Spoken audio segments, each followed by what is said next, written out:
Sir முதல்ல இது நான் சொல்லி சலிச்சு போன கதையாக இருந்தாலும் கேட்குறதுக்கு ஒரு சுவாரஸ்யம் இருக்குன்னு நினைக்கிறேன். சார் இங்கே ஒரு கம்பெனியில் அக்கௌண்டண்ட்டாக வேலை பார்த்துருந்தேன் சார். அது பேர் GKS enterprises cement company sir. மாதம் 3500 சம்பளம் சார். இன்னொரு ஃப்ரெண்டு சொல்லி ஹீரோ ஸ்டார்னு ஒரு கம்பெனி இருக்குது, அங்கே துபாயில் வேலை கேட்குறாங்க, அங்கே 12,000 சம்பளம்னு சொன்னாங்க, 1000 திராம் சேலரி. என்கிட்ட அப்போ பாஸ்போர்ட் இல்லை. நான் பாஸ்போர்ட் எடுக்கிறதுக்காக அப்ளை பண்ணியிருந்தேன். டைம் ஆகிடும், எனக்கு சீக்கிரம் போகணும், 10 நாளில் ஊருக்கு போகணும்னு சொல்லிட்டாங்க சார். அப்போ நானே என்னோடய degree certificate, ration card, contract certificate எல்லாத்தையும் எடுத்துகிட்டு நேராக கமிஷன் ஆஃபீஸ் போய்ட்டேன். அங்கே ஒரு நல்ல மனுஷன் இருந்தார். எனக்கு யாரையும் எதிர்பார்க்கல. ஏன்னா ஏரியாவில் கவுன்சிலர் பார்க்கணும்னு சொன்னாங்க, காசு கொடுங்கன்னு சொன்னாங்க. கையில் சுத்தமாக காசு கிடையாது, எனக்கு எதுவும் தெரியாது. அப்போ நான் இருந்த ஏரியா ஓகே. அப்போது நான் நேராக எதுக்கு எனக்கு யாரும் தெரியாது போது நான் நேராக கமிஷன் ஆஃபீஸ் போயிட்டேன். அங்கே போய் இந்த டிபார்ட்மெண்ட் கேட்டு உள்ளே இருந்தது ஒரு நல்ல மனுஷன் இருந்தார். அவர்கிட்ட இதெல்லாம் காமிச்சு, சார் குடும்ப சூழல்னால நான் வேலைக்கு போகிறேன், எனக்கு இந்த மாதிரி கேட்குறாங்க சார், சீக்கிரம் போகணும் சார்னு. நல்ல நேரம் அவர் எடுத்தார் அந்த பாஸ்போர்ட் அப்ளிகேஷன் இவ்வளோ வந்திருந்தது சார்.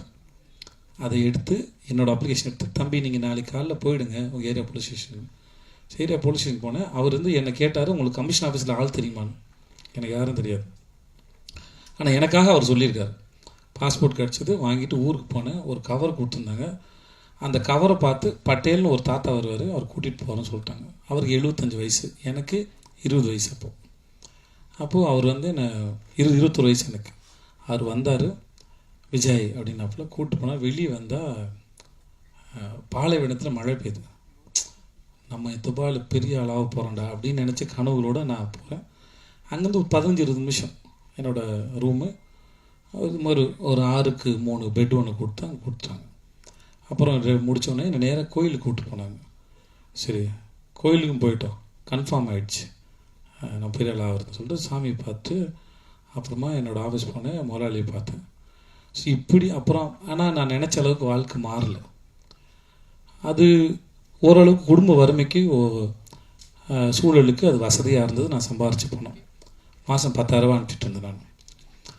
ஆனால் அங்கே சுற்றினேன். இப்போ நான் போகும்போது 3 வருஷமும் படித்து முடித்தோடனே குடும்பம் என் மேலே கொண்டு வரணும்னு நினைக்கிறேன். அந்த கனவுகளோட இளமையாக இருந்த காலத்தில் கனவு டெண்டராக இருக்கும். 20 வயசு எல்லாருக்கும் எதையா சாதிக்க மாட்டேன்னு ஒரு கனவு டெண்டராக இருக்கும். அதுதான் ரொம்ப ஆழமாக இருக்கும், ஏக்கம் அதிகமாக இருக்கும். அந்த சமயத்தில் நான் சுற்றின தெருக்கள் துபாயோட தெருக்கள். அங்கே தான் சுற்றிருக்கேன், அங்கே தான் ஏங்கியிருக்கேன், எதையாவது பண்ண மாட்டோமான்னு ஏங்கியிருக்கேன். ஒரு ஆப்கானிஸ்தான் போடுறதுக்கு ஒரு செக்கோஸ்லோவாக்கியா கம்பெனியோட போய் இன்டர்வியூ அட்டன் பண்ணி ஃபஸ்ட் ரவுண்ட் செலக்ட் ஆகிட்டேன். அன்றைக்கி எனக்கு சம்பளம் தரதா சொன்னது 75,000 கிடச்சிருந்தா அங்கே தான் போயிருப்பேன் நான்.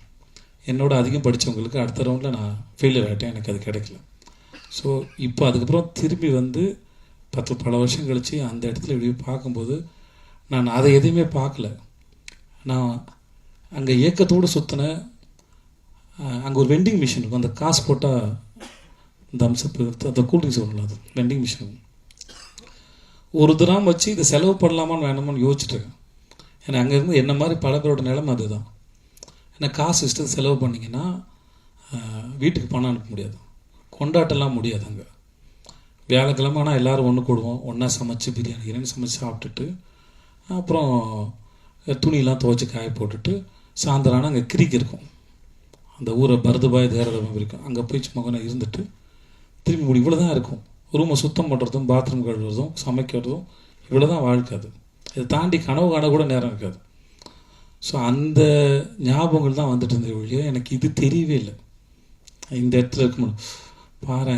அப்போது அன்னைக்கு நான் ஏக்கத்தோடு சுற்றின அந்த நாள் எனக்கு சொல்லியிருக்கு, உனக்கு ஒரு நாள் பரிசு இருக்குடா இந்த இடத்துலன்னு. ஸோ ஒவ்வொரு நாள் பின்னாடி வேற ஒரு நாளோட சேர்ந்து ஒரு முடிச்சிருக்கு. ஒவ்வொரு விதைக்கு பின்னாடி ஒரு பெரிய மரம் இருக்குது, அதில் நிறைய பறவைகளுக்கு கூடு இருக்குங்கிறது தெரியாதுல்ல, அது அந்த விதைக்கு தெரியாது இல்லையா? அதை போல தான் ஒவ்வொரு நாளையும் நான் பார்க்குறேன்னு நான் நினைக்கிறேன். செய்திகளை உடனுக்குடனும் துல்லியமாகவும் தெரிந்து கொள்ள சப்ஸ்கிரைப் பண்ணுங்க.